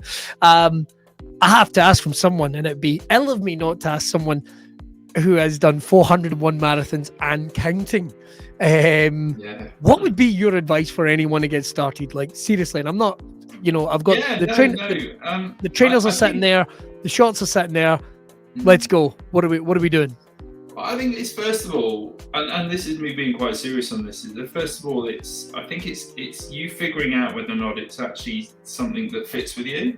Yeah. You know, because there's, you know, we've got a huge program at the moment with 35,000 young kids around the country. They're doing a big virtual challenge, but you know, they've got over 100 different activities that they can pick from, because it's not about the sport, it's not about the activity, it's about finding something that you find enjoyable that keeps you fit and healthy or allows you to have that kind of time away.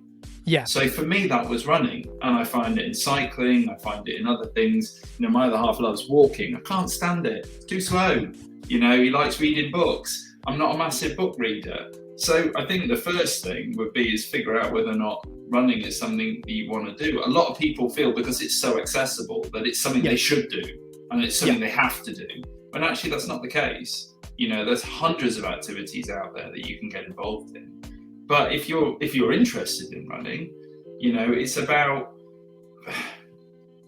very easy to compare yourself to other people. And that's what you find with a lot of people that start out.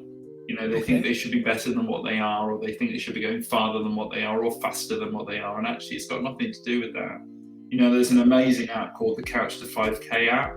And just the small little steps that takes you through. It's about building your confidence and building your, you know, kind of knowledge about you and how you fare, you know, in your running. I'd say first point of call, download that. Doesn't sound bad. Where I started, not where I ended up. So.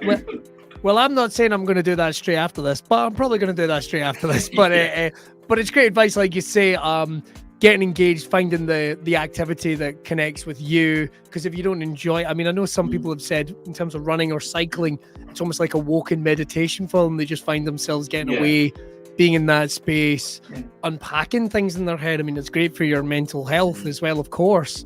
I call it my filing time. Yeah, your filing time. It's my filing time. Yeah. So I have this. the way my brain works, Right. I see everything. I see the big picture of stuff, and what I struggle with sometimes is kind of nailing stuff down. So I become quite overwhelmed quite a bit because I'm quite visual when I think. Yeah. I don't know if that's something to do with my dyslexia or whatever that is. But what I find is that being able to put my shoes on and going out for a run, or putting my headphones in and listening to a podcast or listening to music, it just almost shuts me off from the active brain that I have most of the time. And sometimes I don't even think about anything, and it's lovely because I can go out and I can have problems in my head, and by the time I've come back, they've solved themselves, or my whole brain shuffled itself back into place, i.e. my finding time. So yeah, I find that with running and cycling, but as I said, a lot of people find it with lots of other different activities as well, and it's finding that one for you, because having time away in the world we live in now, with every bit of kind of interaction that we deal with on a daily basis, is so important. Which brings us to allowing the brain to breathe and coming up with ideas, which leads us to in 111 days' time. I made sure to check the countdown just before we came on. Going to now, anyone in their life could easily do a challenge as epic and as community building as the one you did, but here we are in 2022.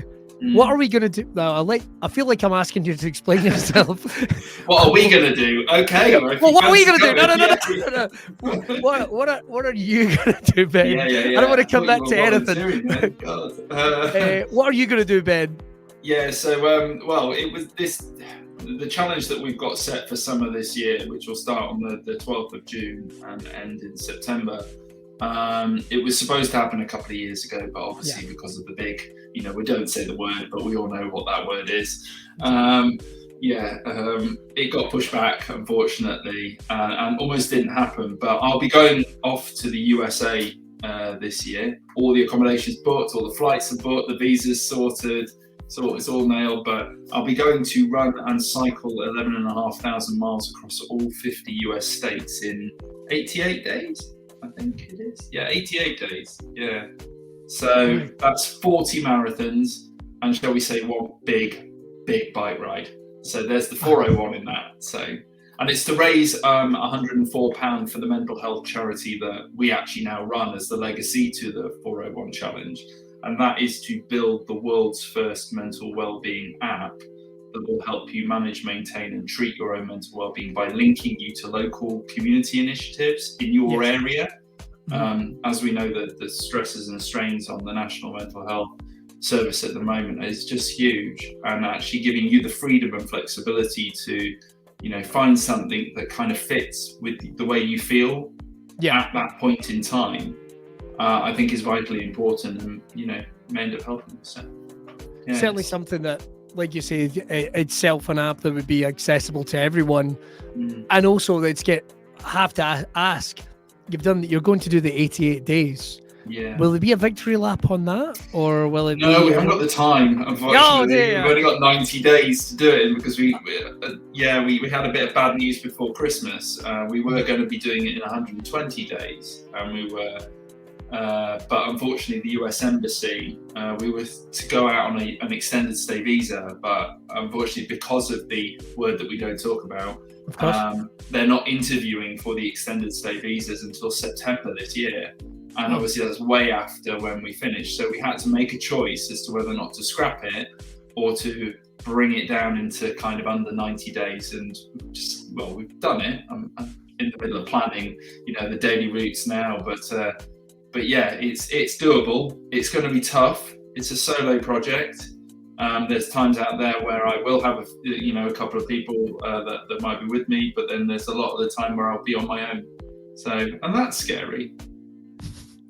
Did Mum react any better to this news, or no? Okay, that's no. I keep getting the odd phone call from her going, so you will be careful, won't you? And I love her for that, because that's all she's about, and that's what she wants. She wants me to be safe, and I'm very lucky to have parents and people in my life that care for me that want that. But on the other side, they also know that they know who I am and they know what makes me happy in life and they know why I'm doing what I'm doing and what it's for. So yeah, it's that almost, I'm not a mother, I'm not a father, so I don't understand it from that point of view, but it's always that fine balance, that knife edge of, yeah, that's amazing, but oh my God, we're scared as well. Yes, yeah. Yeah. They'll also be scared. They'll also be excited for you to see you do this again because they know how much this this makes your heart beat, how much this makes you excited, and how passionate you are about it. Because it oozes out you whenever I see you talking about this. Before we get on to certainly the work of the foundation, I've got to ask you about your traveling across America because we got to have a little chat on how you've done stuff before. Anywhere in particular that you're looking forward to going to again? You mentioned briefly hitting New Orleans and that side of the States. Anywhere in particular? Not that you'll get, I mean, will you get a lot of time to see anywhere or will it literally be from the side of the set of sunglasses? I'm averaging about 15 miles an hour on a bike, so you can look. I'm not full pelt, but yeah, I'll be... honestly, when I've been going through and all the day-to-day planning and looking at all the different routes and going into Google Maps, I'm using an app called Ride with GPS, which allows you to kind of pinpoint your route and plan it all out. And they'll be up on the, there's maps and routes up on the website now for people to have a look at to see where we're going. But delving down into the Google Map view of it all. What I've really found quite interesting with the whole thing is that it's so different. It is vastly different from the East Coast to the West Coast to the North to the South. There's states like Montana which are just stunningly beautiful. But then you think, oh well, Kentucky and Alabama and all of that. But actually, when you look at some of the Street View maps on them, it's stunning. So I'm genuinely excited to go to every single one of them. We're even visiting Alaska. We're actually, ironically, in Alaska for under 24 hours. We fly out in the evening from Seattle to Tacoma. We stay overnight at a hotel at the airport. I wake up at 5 o'clock, start the marathon at 6, finish at 11 o'clock, back at the airport, and then get on a plane at 12:30 to fly back to Seattle. So there's not much time to see Alaska, but we're there. And then it's the same with Hawaii at the very end. We fly into Hawaii to run the marathon and fly back the following day because again, we have to do it all within the visa, within the 90 days. But I'm excited about the intensity of the challenge. I'm excited about trying all the different types of food. People who know me understand that I have this, real affiliation with chicken wings, and America's pretty damn awesome. America's the place to go. I'm trying to figure out how I can fix a chicken wing bucket to the front of the bike. Well, you can have different chicken wings in each state, and this is all the stuff that goes through my mind. Well, I'll tell you what. If Elon Musk is watching, he can. I'm sure he can rig something up for us. But particularly if you're going through, if you find yourself going through Florida, you've got to get some of the big turkey wings that they do from the theme parks. I seem to remember. Yeah, we go to Tallahassee in Florida. Yeah, so we there we go. In the top part. We skirt in the top and then back out into kind of Alabama. So we don't get to go all the way down to Miami. And if someone can hook Ben up, if someone can make the trip up and give him he'll be easy. Run about breakfast time. All I'll say is announce yourself. Just don't chase me down the road because that'd be a bit scary.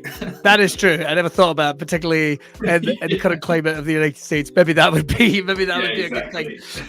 We've got to finish up talking about the work of the foundation. You've obviously said what your plans are, particularly for this challenge, and we are doing Mental Health Month here on the show. We've got to talk about your journey, certainly, but what would be your vision for what the effects the foundation could do for people in terms of this app and developing? What is it that you would like people to go, that's a great idea, I want to help support what Ben's doing? What would be the vision you would like the foundation to really have an impact on people? Well, I think you've spoke about the app. The app is actually stage 1 of 3. Right. The USA Challenge is all about us funding this. We're calling it a wellness app at the minute.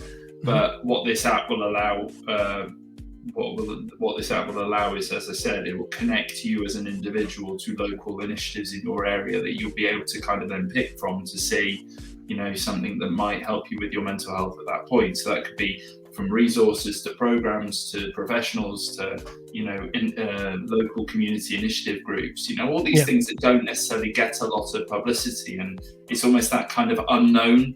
People don't really know what's out there. But that's one part of what the app will do. The other part is it'll allow you to donate through it. It'll allow initiatives and resources to list themselves onto it. When you donate, initiatives can apply for grants through it. Then you as a donor will be able to see where your money goes through a social platform on the app. Right. So you'll be able to see every time your money's being spent by projects in your area. So it's about creating that level of trust and transparency almost that then shows you that actually the money you're giving is actually going to something that's working. And then the second part, so that's our 3 years, 1 to 3 years. The second part, 3 to 5, is about building a network of over 200 volunteer ambassadors around the country that'll help us kind of bring the awareness of this app and start to activate it out into the communities around the UK, so all 96 counties. And then our 5 to 10 year plan is to open 20 wellness hubs around the UK, which will be centres within kind of key cities of the UK that'll help local community initiatives grow and become sustainable. Because applying for a grant's a great thing, but if you're consistently doing that, you're not growing. And actually, I suppose our success, the success of our charity, is that the projects that apply for grants from us don't need to do that going forward. But the whole ethos of everything that we're doing is about giving people options, giving people freedom to treat, manage and maintain their own mental well-being the way they can. It's different for everybody. And it's different for everybody at different times in their life. It's not a one size fits all. And we start to hear that now. And as I said, you talk about, we've talked briefly about the stresses and the strains on the National Mental Health Service. That's not going to change. And if anything, it's probably going to get worse. So knowing what's out there, giving you the freedom to choose and look for yourself, I can only see it helping.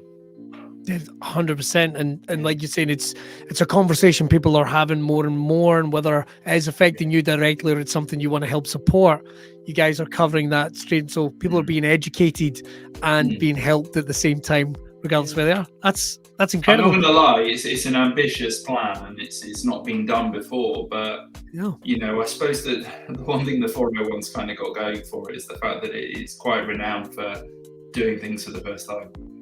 I've got an amazing group of people that, from our board of trustees to, volunteers that work with us, to the supporters that we have that just believe wholeheartedly in this vision. And, we will collectively get it across the line. We will build it. America will be a success. But we just need people to kind of get behind it and come along the journey with us. The kind of way people can get involved with what it is we're doing. In April, we'll be launching all these different types of fundraising initiatives that people can get involved in towards the £104,000 campaign to build the app. That's stage 1. And that's how you can start making a difference. Well, that is ironically what I was actually going to start asking about. How can people help support at this stage or support going forward? I mean, obviously there's a lot of excitement about it.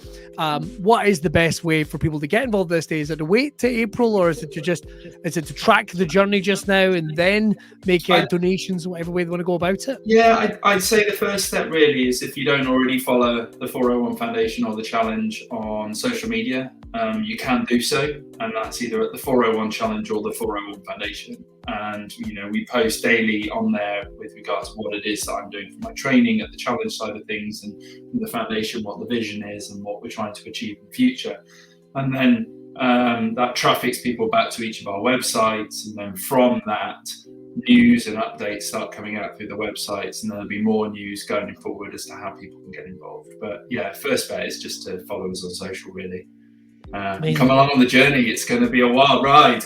No pun intended. Certainly is. After the 88 days across America, what is there any other plans? The moon? Are we going to try and get you up there? God, can you imagine? I need Elon Musk at that point. Well, we have said this is potentially 2 of 3. You know, and running and cycling. So, you know, naturally, potentially the third one might involve water, but it ain't going to be swimming. You know, so. All right. But then, you know, you never know. At the end of the day, I'm in a very different position this time round than what I was last time round. Yeah. You know, I have a purpose. My purpose was to complete that last challenge. I struggled a bit afterwards because I lost my purpose, but then that kind of manifested back in itself in the form of the foundation, and that's the lifeblood. That's the future for me. You know, it's about making sure this app works. It's built. It has the best opportunity to affect a positive change in people's lives. We build this network of amazing people, and we build these wellness centres around the UK. So maybe that's my next challenge. I don't know. Maybe, yeah. Anything that doesn't involve cycling or running might be on the cards as well at this point. No, I really do enjoy both of them, but I might need a bit of a break afterwards, you know. I can understand that. Ben, it has been such a delight talking to you. We're going to make sure that anyone watching is going to be able to get in touch, and make sure to follow all the links on this next journey. And please, if you do get an opportunity, head back and check out Ben's book. It is phenomenal. I'm very much enjoying it just now, and I'm nowhere near the end, and I hope I don't cry. There better not be anything in this that makes me cry, because I am. It's a bit emotional. No, don't do that. Don't do that. It's been an absolute pleasure. How's it going, Billy? You well? Not too bad, mate. Not too bad. That was a weird one. Just as I was coming in to land on that, I thought it's Chris Taylor, it's Jerry Taylor. How do you manage to juggle that, man? Mate, I struggle with every single day still to this day. So during lockdown, some folk lost their jobs, some folk lost their homes. I lost my fucking name, mate. So what? Right. As an actor on Spotlight, I don't know if you need to do this yourself, mate. I'm familiar with Spotlight. You're joking. No, so you have to register your own name in Spotlight. And during lockdown, I went, well, there's no fucking work. I'm not going to pay my Spotlight fees. Why would you? Okay. Exactly. So I let my membership go. And some guy on Love Island was called Chris Taylor and took the name, mate, to a Love Island contestant that was only on it for about 3 weeks or something like that. And I was like... Bloody glad. I'm bloody glad. It gets worse, bro. Gets worse. So, I couldn't change it. I wanted to change it to maybe Christian or something that was a bit similar. Right, okay. I got away with it. And so what happened, I get signed up by an agent during lockdown down in England, Joe Hole. And I was like, during lockdown, so I've got signed up. So that's why I had to get on Spotlight, change my name. So I picked Jerry instead because my hero was Jerry Lewis. The old American comedian who was really hanging with Dean Martin. But now it's just come out that apparently it was a bit one of these historic crime type things. And I'm like, great, I've just literally just changed my name. So, and then I thought I'll just say it was about the other Jerry Lewis, but then I forgot he pumped his wee cousin, didn't he? So it's Can we not say it was Jerry Seinfeld or something? Jerry Seinfeld? Or It was all along. It was Seinfeld. That was it, mate. I remember you saying. Oh my god! Because I remember. Did you ever? You know the actor James Kirk, Scottish actor. He's in a lot of things. He was in 24, and I think he pops up in Scott Squad and other bits and bobs. How can I describe? Yeah. I don't know what you're talking about. I was about to say, how can I describe him without being unkind? Wee ginger, wee bit chubby sometimes. That's about the best I've got. But I remember me and him did a kids' TV show years and years ago, and he had to call himself Alan Bay James. Like the name he gave was, so for the whole thing, it was like, morning AJ, and just when he let it go, what a world to get involved with. That's crazy. Right. So we'll go with, are we going to go with Chris or are we going to go with Jerry today? Let's go with Chris. Everyone knows me as Chris, but if it's on a poster or that, it's got to be Jerry. So yeah, especially if I'm talking about my writing. My writing's always still under Chris because I can still do that. It's just performance. There's so much to cover, man. I mean, obviously, you've been it's like I said at the start. You're from the breed of Scottish talent that you need to be, and because you work in the creative industries in Scotland, not many people get to wear one hat and stay relevant and stay in regular employment. And you have done that because you've been a writer, an actor, director, producer, and we've got to get to the producing side of it because you've put your money where your mouth is a couple of times as well, and we talked about that in the past. Yeah, man. So, where did all this come from? Were you always like since the early days back in the youth? Was it youth theatre or school? Where did the hunger to become a performer start for you? Where did all that kick off, mate? I was always an absolute laugh horn, mate. I just loved making people laugh. Even as a wee kid, like I remember doing shit magic tricks in the living room with all my family and just try to get laughs out of it. And I actually we went to a place called Seaton Sands. I've just remembered this actually. We went, it was like, honestly, mate, the bin fire of all fucking holiday destinations, right? Just the outskirts of Edinburgh. And it was when I first started smoking and everything like that. And I think I was, here, mate, I was 11, right, when I started smoking. Nice. That was terrible. Nice. So they were like, there's a talent show. And I was like, fuck, I'm going up for this now. Freddie Starr, back in the day when I was a kid, man, it was like Freddie Starr and all that. Looking back now, obviously, you can see that there was maybe it wasn't all as it seemed to him at times, but as a kid, I just loved his material. Now, I didn't realise how blue his material was, so I've just went up onto this stage, right, as a wee 11-year-old boy, and I've told this joke that he used to tell about his gardener Robin, that he would do a sniff test, and the whole joke is he ends up sniffing his chloroform and he falls asleep and he wakes up, and the punchline goes, "You all right?" And he went, "Aye, that chloroform gives you a sore arse, doesn't it?" Now, I've said this at 11, I just remember the crowd just going for a second and then get the biggest laugh, mate, and it was absolutely brilliant. And I thought, oh yes, this is kind of what I want to do. And I joined the youth theatre, and I just kind of pottered about doing stuff. I never really, I think at a young age, you want to do it, but you don't believe it's something that you can do. And then obviously I get mixed in with the wrong crowd when I was about 16, taking drugs, eckies, coke, the lot. Long story short, I was either kill myself or join the army. So joined the army. I did that, came out of the army and thought, right, I want to make a career out of this. And I wrote a play called Statistics based on my time in the army. And I went to the Market Inn and I just said to Billy Thompson at the Market Inn, I know you've got a room up the stairs. I've got no money whatsoever. Can I have it for a week and put a play on? And you can open your bar, and if anyone turns up, you might get a turn. And he just went, do you know what? Aye, you can. I don't know if he just admired the fact that I just come in, just tried my luck. So once I had the venue, I went, I've got to do this now. So the play was called Statistics. It was all about basically coming out of the army and feeling like you're a statistic all the time.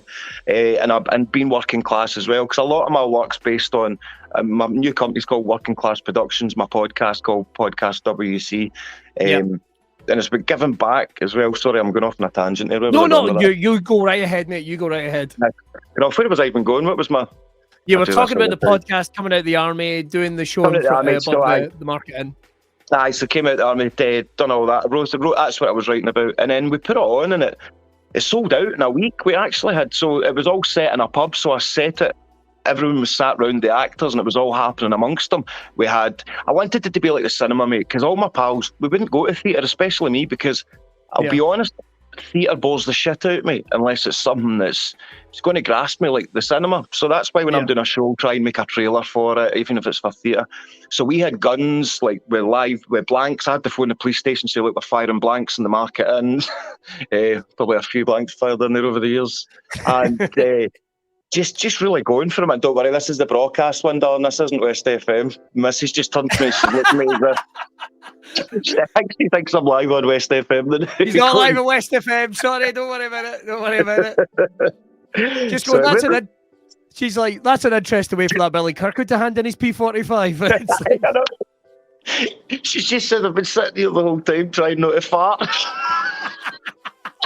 I love you. You do what you want, your Hussein. Just you go for it. Thanks very much. She's been nursing me as well because of these shingles, so she's knackered too, man. Oh, Jesus. So the play went on, sold out. We actually had folks sitting in the window ledges looking back, man. We had about 80 people crammed in. Now, if we're doing a show, it's 50 seated because it's got to be, legal, basically. And then it just kind of grew from there. And then I wrote another play called Labour of Change and then Sell a Secret. And then I wasn't making much money. The shows were selling out, but you're getting 40, 50 folk in every night for a week at the Market. And once you've paid your actors, and sometimes we didn't get paid and it was on a profit share. And that's a big mistake I've made at times, mate, because you lose friends and stuff, and I've made mistakes saying, look, I'll pay if there's a profit, and then there's no profit because I've fucked up budget-wise. But trust me, see, when it comes to it, I've lost more money on my shows than anyone else. I'll tell you that. And that's been a lot. I even sold my medal. So I was in the army and I had a medal for serving in Northern Ireland. Yeah. And I needed money to pay off some of the cash and stuff like that. So I sold my medal online. I think I only got about 70 quid for it. And it was absolutely horrendous feeling because any of my mates in the army, you would actually get a doing for something like that. Do you know what I mean? Yeah. But I was broken. I had no money. I had nothing. And I thought, right, I'll just throw it into it. And that show made a loss. So it wasn't until a few years later a good friend of mine, Gareth, actually sourced it and bought it back for me. So I do have that medal again. Yeah, man. That's brilliant. Yeah, so it went on a journey, just like the rest of us. So I've got that and I keep that safe, even though my memories of the army weren't brilliant. But for me, I earned that fucker. Do you know what I mean? So I keep that out for my boy when he's older. That's exactly how to look at it, man, isn't it? It's like, we think all the trials and tribulations going through life, and it's these wee bumps in the roadmap of our lives, isn't it? You've got to crash into them. That's it. We've got to talk. Love that.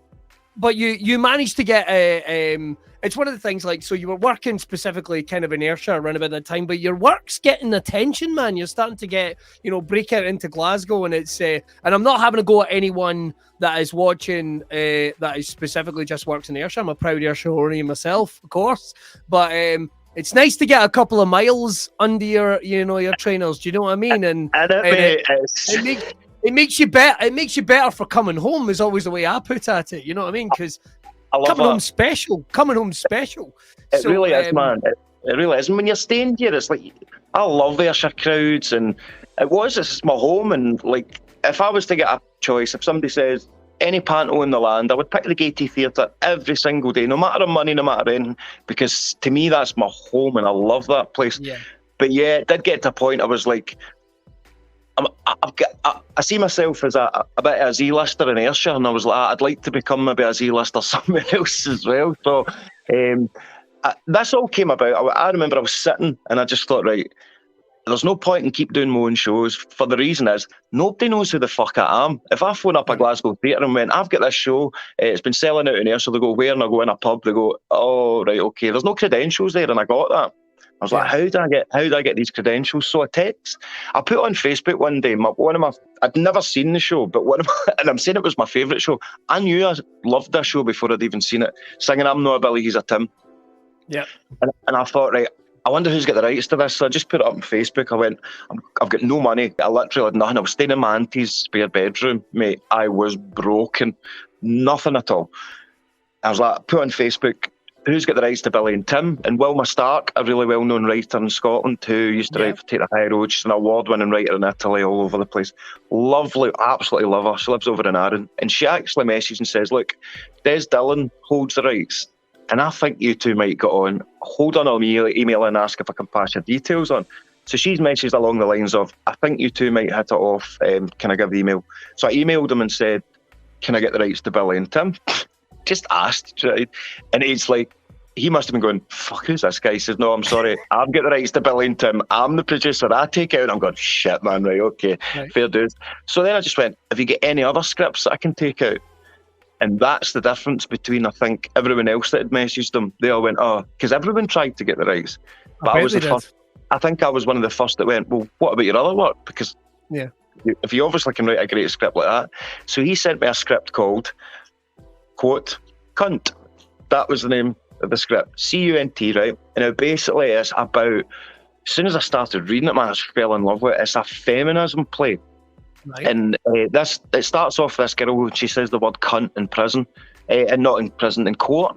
She's like, oh, some cunt just said this, and the judge is like, what did you say? And she went, I just said some cunt. It's like, that's what I think, some cunt, that cunt comes over the hill, blah, blah. I don't picture a big vagina coming over the hill. I'm just saying some cunt. That's like the Rangers fan that went out on TV for an entire day. Remember when he's down in Manchester, he's going, it's really nice here, but some cunts will just come and ruin it. And this went out 5 times on national TV in a day because some English producer didn't even catch it. That's brilliant. Oh, I need to see that.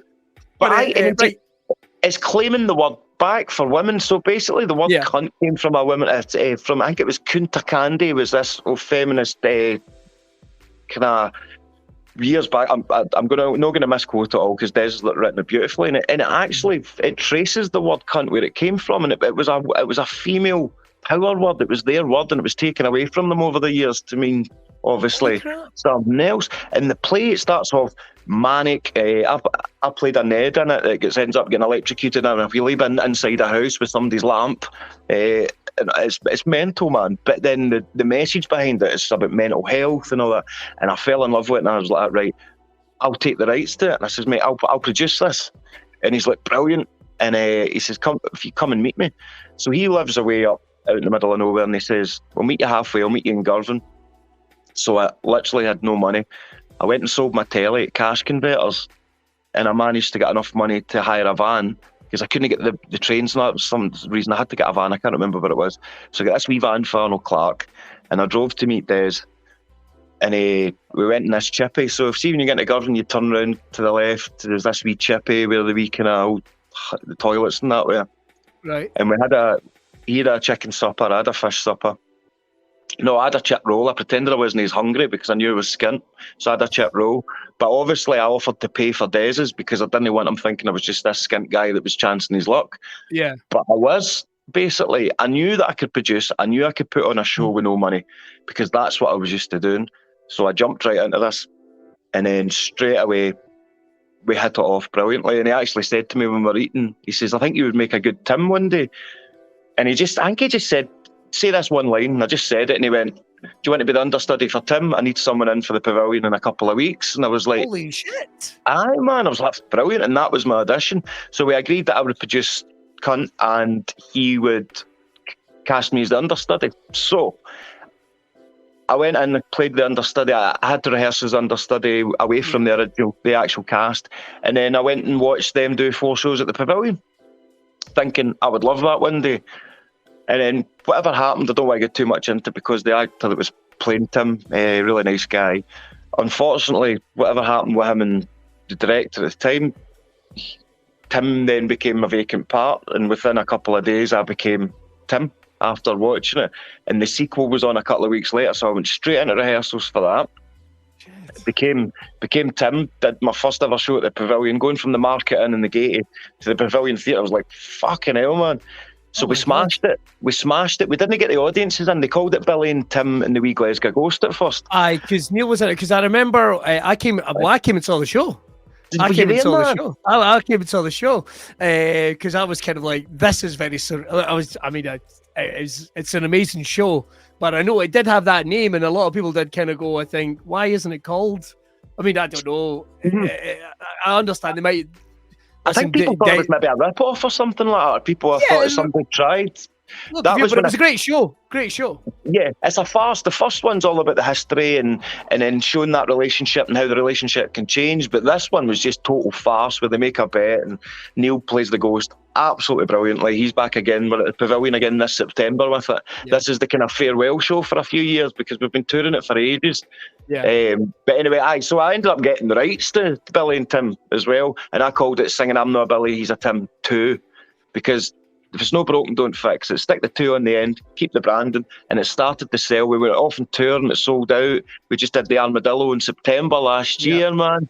And it's in my book. I remember I stood in the Armadillo stage and went, I've fucking done this, man. I've done this. I'm producing this. I've just directed it. I was in the Market Inn 10 years ago. The 40-odd people sitting on window ledges. I'm doing this, man, and I'm actually making a wee bit of money off it. It wasn't a huge amount. It was enough to cover everything that I'd lost over lockdown because I was so close, mate. And then I lost a fortune, man. Absolute fortune. Yeah. I just started a new company, so I didn't have a tax return from the year before for my new company name, so I got no money. But anyway, we got through it. We all got through it together. And so that's pretty much how I got the rights with Des. And then when I did Billy and Tim in the Pavilion, Ian Gordon, who owns the Pavilion, liked my performance and he invited me to do a couple of shows with him. So I think I was in about 3 or 4 good shows up at the Pavilion, and then he asked me to do his panto. And then that kind of got my name out there a bit as well. Yeah. So that helped a lot. And then I think getting out there and showing that I can produce, because I know what I'm like, mate, right? I think sometimes because I don't take myself seriously online. I think a lot of people maybe think that I'm not organised or I like to play it stupid sometimes, but honestly don't mistake my... Don't give it away. That's what we all do. know, Don't give it away. Shit. Don't give it away. But I think some people are really shocked. Like some people would say, I was backstage once and somebody came backstage. I wouldn't say who it was. They're a lovely person, but they just went, so who directed it? I was like, it was me. And I was like, what? But the producer was like, that was me. But and then their personality changed around me and they liked me more. Yeah. You know what I mean? And I just thought, wow, this industry's different, isn't it? You've got to kind of prove yourself first. I always felt I had that imposter syndrome, but I kind of put that on myself. Do you know what I mean? You've probably felt it as well, mate, coming from Ayrshire, and look what you've done now. You're flying, man. And I mean, I'm so proud of you, man, and I mean that. See, for an Ayrshire boy, to hear you on the radio all the time, see what you're doing all the time, and actually being a nice guy as well, that helps too. Well, that's very kind of you, mate. If you're a Z-lister in Ayrshire, I don't know where I am. I'm in negative numbers in that bad boy. I'm just happy to keep the lights on, mate. That's always my attitude. But it is a thing. Like I think sometimes you can get, and I'm sure you get it in Glasgow. You get folk that are too scared to leave Glasgow. You get folk that are too scared to leave Edinburgh and everywhere around. And I mean, and it's also getting people to engage with what you do, and that's one of the big things. I mean, obviously, we talked very quickly there during lockdown. I mean, obviously, you've got such love in your heart for the Gaiety Theatre. I mean, we've got some amazing theatres here in Ayrshire that have got a real legacy. Do you know what I mean? Amongst helping performers, and I know that you were helping you and Fraser, of course. You've done loads of things down there, but I know you did your own online chat show down that neck of the woods. Man. It was the Gaiety guests that the Gaiety were great. They get some funding and the new freelancers were struggling, so I'm always on their case. So they were like straight and they were like, right, they were a good help. And I came up with a couple of ideas. One of them was the Gaiety guests, and we did a couple of interviews during lockdown, which was good. Yep. And what else did we do? Well, actually, mate, do you know one of the biggest things I did in lockdown was inspired by you on your show? Well, all right. Something new in your show. Do you see with the cash... my God, what's it called? The cash register thing. Cash register, right. Yes. So I was listening to it one day and I went, imagine this happened. And I thought, fuck, I'm going to write a wee monologue. So I wrote a monologue up in my spare room. I made it look like a wee loft type thing. And there was this guy and he's wearing his funeral outfit, right? And he's broken and he's just crying. It's fantastic. It's fantastic. Did you see it, man? I've seen it. It's fantastic. Absolutely fantastic. Oh, cheers, man. Well, your show inspired it, man. And do you know that ended up... It was a kind of... Jeremy at the Gate is brilliant. And he's like, what kind of stuff are you using? I said, I've just got a wee phone and then I just used a lamp in my room and I try to angle it to try and get shadows. So he sent me a ring light and everything. He went, look, if you can... So I sent the monologue to him and he said, look, we'll pay you for that and we'll put it up. If it gets some hits, that's nice. Do you know what get more hits than every single video in the timeline at that point put together did? I was so shocked, man. Do you know why? Because it was dark, man, and see that lockdown feeling. People just wanted... People were into darkness. Yeah, definitely, man. It's... but you know, I think it kind of reminded people that we were all having those kind of feelings because you became like, and I'm not going to get too much into the psychology of like a lockdown. We've been there, done it. We're now licking banisters and all that type of thing. So we're getting back out there. Do you know what I mean? But no, I think it kind of connected with lots of people, especially when it was, there was the kind of funeral backstory and lots of other things going about it as well. It put people. I think it connected folk, and that's why I thought it was so fucking brilliant, because I watched it going, I've been that guy, so I totally get it, and absolutely fantastic. Just before we move on to the book, and we'll move on to the book in just a second, I know that you have literally put your money where your mouth is with the shows and you've done in the past. Am I right in thinking there was some wedding money they got? And I hate saying this, if there was some wedding money put on the line at one point. So during lockdown, that was obviously with my ex, and God bless, and I don't mean any harm, that wedding did not go ahead because fuck me, COVID saved us both there, man, because we're away both doing our own thing, both. I'm happier than I've ever been before. My missus Megan, she's just brilliant, man, just life. She's nuts like me, man. We can be broken together at times, man, do you know what I mean? Yeah. I definitely need her anyway. Don't know if you need me all the time, It's $1,000,000%. So it showed the passion for shit either, that my mum says. So. But I sold all the money that was saved up for the wedding. I had to go and pay the rent during lockdown. I couldn't work at all with the youth theatre. I got desperate, mate. Like, honestly, I'm not even gonna lie. I was out working with a bakery at one point, helping out. But all that went, all that gone. There's what other times there is? Sorry, I know what time you're talking about. When I first went to take the Billy and Tim tour out. That one, yes. Yeah. Aye, man. So I said to Des, so going back, remember I was meant to take Cunt out for him? Yeah. So I was meant to take it out 1 September, but then Billy and Tim 1 was happening, and Des went, you need to get out with that, but you need to do, you're producing Cunt as well. And I went, I don't really have the time to do it. And I was panicking because I was like, what am I bitten off here? So it never happened, and me and Des fell out, right? And he actually wrote, race you to the delete button, boom, and then blocked me, right? And we didn't speak for about a year and a half, 2 years maybe. Right. And then the Pavilion called me to cast me in a show that Des Dillon had written. So I've just messaged him and says, look, Des, just to let you know that the Pavilion's offered me this gig in one of your plays. And he wrote, who the fuck did put you forward? And I was like, cheers, man. And he went, and then he added me again. And then we talked it all out. I think he knew that I was full of company money back then. Do you know what I mean? I just wanted to get that show out. I had great intentions. So he gave me another shot, man. I says, look, can I take Billy and Tim 2 out? And he's like, yeah, go for it. Because I knew one had been going out. It's the most successful touring show of Scottish theatre in recent times, mate, and it doesn't get spoken about. Yeah, there's a snobbery. People don't understand the message. They see the strips and they just go, oh, it's a bit glorifying. No, it's not. If you come and watch these shows, it couldn't be further from the truth. The government should be putting this show on for schools. If they really want to beat sectarianism, or try to, they'll never beat it. But to do something, get this out in the schools, get it to the prisons, get every single player. I would take this show to Hampden Park for free to show to any player that wants to come and watch it, because they can't come and watch the show because they'll just get hounded. But anyway, it's brilliant. Right, where was I going with that? I got passionate. No, I was just saying it just shows the passion that you've got for stuff, mate. We're two working class boys talking here, and you've got to put your you've got to put the money where your mouth is, whether you've got it or no. Do you know what I mean? The money. So I ended up saying, right, I'll take this tour out. I'm going to do Billy and Tim 2, and I knew I needed a good few grand to pay the cast, to pay all the marketing. So there was wedding money there, and I just went, I'm using it, and I just did it, and thank fuck the tour sold out.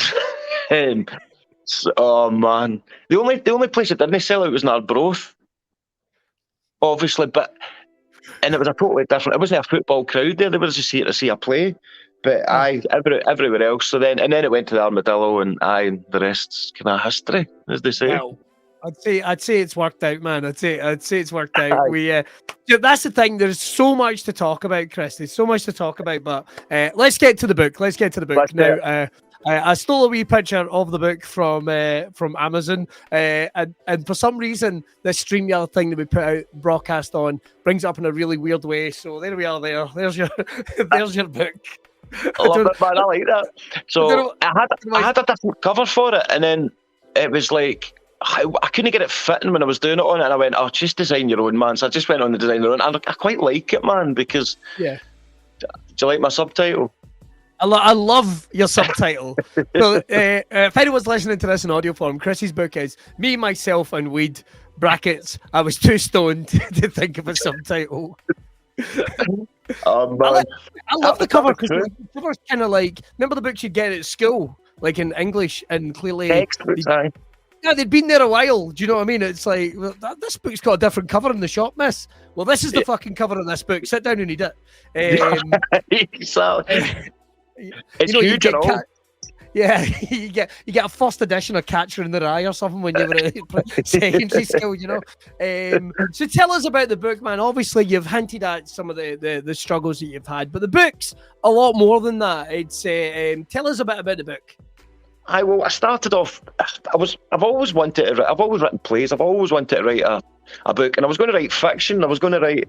Well, what do you know? So for 20 years, it's no secret. Like I smoked weed for 20 years. About that since I came out of the army. Sometimes a lot more than what I would do. Sometimes not as much, but I've always smoked it. And I thought I'll write a book about stoner stories and stuff. And I was trying to write fiction. And I thought, all my stories that I know in real life are much better than this. And I started writing when I went, I can't do that to my mates, I can't do this. And then one of the chapters I was writing, I was like, this is actually about me, man. I need to find out why I smoke weed. So I started writing all these chapters about, it started off as like, I'm going to try and find out why I've got these issues. And as I started writing every chapter, it was never about weed. It was actually about drink. So as I started writing this book, it was almost became this kind of therapy, and going, shit, man. And right at the end, I say in the book that I'm an alcoholic. And I actually remember writing that bit steaming out of my head and knowing. And it was the first time I admitted it, because everyone was honest in my book. I don't hold back. I don't drag anyone through the coals apart from myself, because a lot of it's been my fault. But it just ended up being like an autobiography. Now, don't get me wrong, it sounds so egotistical, I think, when I say autobiography, but it's not like, here, I'm Chris, Jerry, Taylor, whatever the fuck you want to call me, I'm famous, look at that. It's not. I wanted to reach out to other people out there that have maybe been abused, because it was abuse in the army for me, or if they've got alcohol problems, or drink, weed problems, any problems. See, at first when somebody says, if I can help one person, I'd be happy. I'd be like, fuck off, don't talk shit, I want to make money off my book. But then I did get that one message from someone. It was a woman, she was an elderly woman as well, churchgoer, and she just sent this beautiful message of how she'd been struggling for years, and to read my inner monologue was like reading her own, and it's really helped in it to know that other people, and it broke me, man. And then the sales didn't become, of course the sales are important, of course they're hard, but they're not as important as some of the things that people were saying. It was beautiful. Obviously you get the negative stuff as well, like people that don't even read the book. I've had some trolls online, mate, saying some nasty stuff like, is he drinking? I bet he's not said this. It's like, well, he has. I've said everything in this book, and again, it's folk will stop dragging me through the coals, because I've made mistakes, Billy, and I'm the most self-deprecating person on this planet, and I mean that. But I've got to move on from my mistakes, and other folk have to as well, man, because I'm proud of how I've dealt with things after, and you can't have any regrets anymore. You just got to move on and go on with things. You can't stay in that space, man. You can't stay in that space. It's like tying an anchor to your arsehole. You're not going to move, and you know what I mean? I love that. I've never understood it, because you'll just stay there. You'll never move forward. And you know, I always say the same thing to people, where they always go like, I've got to work, I've got to do this. It's like, well, you know, I've never seen a tombstone with a cash machine on it. I've never seen, you know, a removal van going behind a hearse. Never seen any of those things. Life's for living, man. Life's for living. And Billy, will you promise me one thing? What's that? See when you write your autobiography, please make the title "Tie an Anchor to My Arsehole," please. Well, you know, I'm struggling to think of a name for my friend's show this year, so that might be it. You know, and I'm only a few chapters into the book, because like an arsehole, I bought it on Kindle. Don't ask me. I've got ADHD and I'm dyslexic. The fact that I'm managing to read anything is a miracle. I'm waiting for. I need the audiobook, Chris. And like, mate, everyone's telling me to do this. I'm going to get the audiobook done, definitely. Brilliant. And it'll be a bit different, because I'll add on as I go as well, as I'm talking in the audiobook. But listen, it took me 8 years to fucking write it, mate. So take as long as you need to read it, honestly. And I appreciate you buying it, bud. I do. No, it's and I know that I was literally talking to my missus, who's a school librarian. I was telling her a little bit about it as well, and she's going to go, this is the type of thing like our kids need to read, or it's because like you say, like no point are you like, you're not kicking down, you're not kicking at anyone when you're doing it. It's a story about your journey, and like you say, we've all made mistakes, man. Don't get me wrong, like we all make those mistakes that when you're walking down the street on a perfectly normal day, you suddenly go, oh, for fuck's sake. And it's something that happened 15 years ago. You know, we all make those mistakes, man. But again, you're kind of walking through the space. It's almost like you're unpacking it as you go.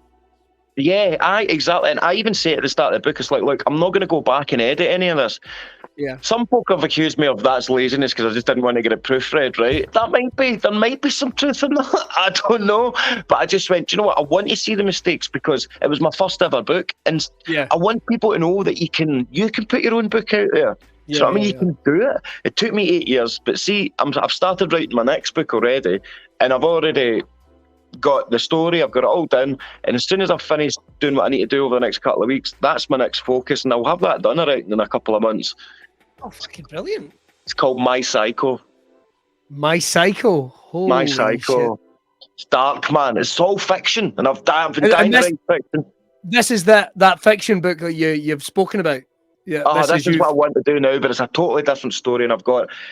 Sometimes you've got to find that perfect story, and I found it in my head. Yeah. Everything's there, and I've never had that before, and I just need to put it down now. I can't wait. But Me, Myself, and Weed is on sale on Amazon. It's been doing well, man. I was quite surprised. Though. I think it's actually a hangover from lockdown. I mean that in a positive way, because like I think folk are like looking to engage in different ways now. I mean, you're saying about people accusing you of not having edited. Have you ever read a Harry Potter book? There's a couple of fucking pages that are just describing a broom. Everybody calm down. If you're telling me J.K. Rowling got that edited, what are you fucking talking to? There's one chapter, I'm sure most of it's describing a fucking wall, so she can settle down. But the whole thing is I think it is about people kind of reconnecting. Like even here with Braw Cast, you know what I mean? We started doing this when people kind of get out. Remember that bit where old grannies would see you in the middle of Tesco's and they would go, "Oh, fucking hell," and run away because they were convinced we were all full of diseases. That's where that kind of came about. So I think in the fact that it's a Scottish voice, but it's not just a Scottish voice. You know what I mean? Because one of the things that got me about your writing, and I'm not sucking up, one of the things that got me was it kind of transcends where it is. Like, you can talk to anybody. It's quite the international language of the story kind of would connect with anybody. That's what I thought. That means a lot, mate. That really does mean a lot. Glad to hear that, and thank you for saying it as well. So we got to talk about. I want to dip just quickly back into the performance side of it, because obviously you're still hungry as a performer as well. What's the plans? Because obviously we know you've been. You've done pantos around Scotland. What's on the horizon? You and Fraser are maybe doing some more work together. I know you like to do shows together. Yeah, we just did a wee impromptu kind of hosting gig a couple of weeks last week at the gate. It was brilliant fun. And the reason we're not doing it, there's loads of rumours that we've fallen out and stuff over the years, but we love this because we just play on it. But because they're still talking, but he's been that busy and I've been that busy. We've been doing our own thing, which is great. And see, when we do come back together to do our show, we've went away and learned so much. So the next show we're going to do is going to be, we know it's going to be dynamite. There's a few plans along the way. We've got a couple of ideas, so we're always talking. When me and Fraser are on the phone, it's for 2-3 hours at a time. Every time he phones me, he's either on the toilet or in the bath. Or if I phone him, I always catch him at the wrong time, or the right time, whatever. So me and Fraser will be doing some work. I've got Chip Fat the musical we've got with the youth theatre coming up just now. That's I've written our version of Grease, the Scottish version of Grease. Instead of the instead of the pink ladies and the T-birds, we've got the pink laddies and the T-birds with a U. So the women are the more the women are the tougher ones, and the guys are quite all groomed and Spice Boys. So it's all about that. So that's all kind of done around the non-binary kind of theme for this year. Because we've got a few of the kids in there that are non-binary, so we thought, let's fucking celebrate this for them. So the main character in it, she has just come out as non-binary, so I've wrote this in. It's all about her, this show. So she's actually playing out her real life journey on stage as well. God. So just helping her celebrate it, man, that's all. Definitely. And then I've got Billy and Tim coming up. I'm playing Tim, obviously, at the Pavilion 7th, 8th, 9th, I think 8th, 9th, 10th, I think at the Pavilion. Round about that time, I should really know this, double check. That tickets are on sale for that now. Panto-wise... When is that? When is that again? Sorry. When is that? Is it what month? September this year. Round about the 8th, 9th, 10th of September. There's 4 shows. 9th, 10th. Thursday, Friday, Saturday. That's it. That's that, mate. And there's 2 shows on the Saturday. And it'll be the last time Billy and Tim 2 will be seen for a few years. We will be bringing the first one out again, but we don't know when. We're just going to put it to bed for a couple of years. Folk will be choking for it again in a few years, like I say. And what else? Wait, you see this, but watch out for me being the Ayrshire Tatty on South Ayrshire Council's website soon. Damn it, that's who got that gig. That's the gig I Damn it, that's the one everyone was talking about. The fucking Tom Hardy's with their Bond. I wanted the tatty gig, Chris. I wanted the tatty gig. Mate, I knew that you'd come a close second for that one, so I didn't want to come out and say it, but apparently... I think I was fifth or sixth, to be honest, but I was... Okay. When they say, mate, when it comes to a potato, it's all in the eyes, isn't it? Mate, there is, come on. Yeah. Well, actually, that's what I wanted to talk to you just really quickly, is your TikTok. I fucking love your TikTok. Your TikTok cheers me up, man. I fucking love your TikTok. Mate, do you know why? Right, I wanted to speak to someone at this because I was scared I was going to annoy comedians because I know I'm just telling jokes that I've heard before, but I'm not trying to steal jokes. I hope people know that. That's why I do the wee stupid things at the end. It's just dad jokes because I'm scared one day somebody's going to go, that's my joke. But I just tell jokes that I hear. Folk mail me them all the time now because of my TikTok.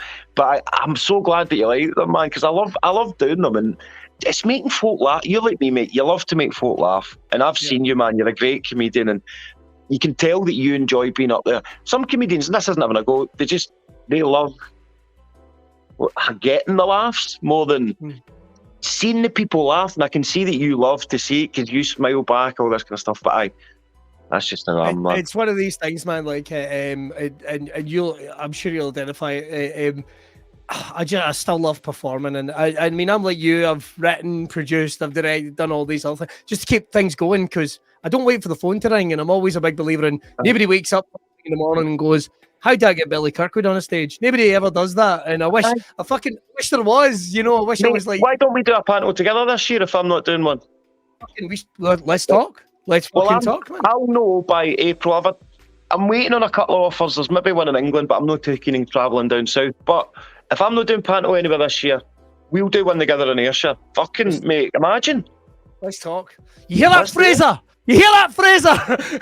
He's gone somewhere else. I know where he's gone this year, but I'm not allowed to say him. But me and you should do something, mate. Arbroath.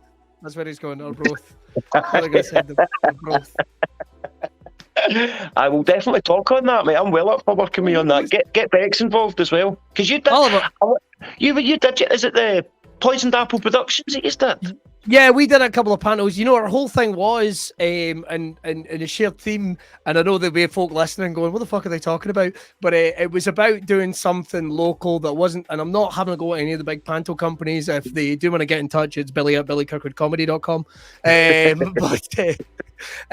But it was about doing something local. I mean, we were bringing in performers that had never set foot on stage. We were bringing, and this will sound familiar to you, Chris, bringing in guys that had done training and didn't know what to do next, couldn't get a credit, couldn't get on a stage again because they finished college and they don't tell you, oh, here's a good place to email, here's something. If you don't take the initiative, you're just kind of dropped, and it's like, well, not everybody can take the initiative, you know, and sometimes you can be blindness by it. So we did that, and we would charge, you know, as low a ticket cost as we could. And I personally would go to Booker's with someone else's account card and buy the fruit shoots.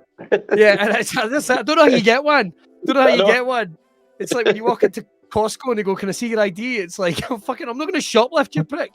You know, it's the fucking never put it out in your pocket. Yeah, I'd always be pretending, "Oh yes, I'm discount blinds. I'm just here to get like fucking £400 worth of fruit shoots. So it'll be 2 minutes." One of the big things was always I fucking loved it, man. Well, I always loved that. I've always loved kids performing for kids and stuff as well. But one of the big things is, even during lockdown, I remember when there was no gigs and we were doing stuff on Zoom, and you'll know what it was like with the stuff you were doing on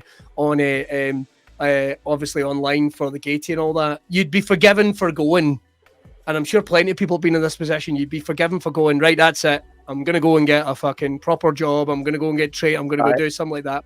And I can still remember that I did a gig on a green screen somewhere, Susie McCabe's green screen thing in Glasgow, and it was the first time I got to stand up, and there was a huge monitor and all that, and we got to do it. And I remember going, fuck, I'm still in love with this. God damn it.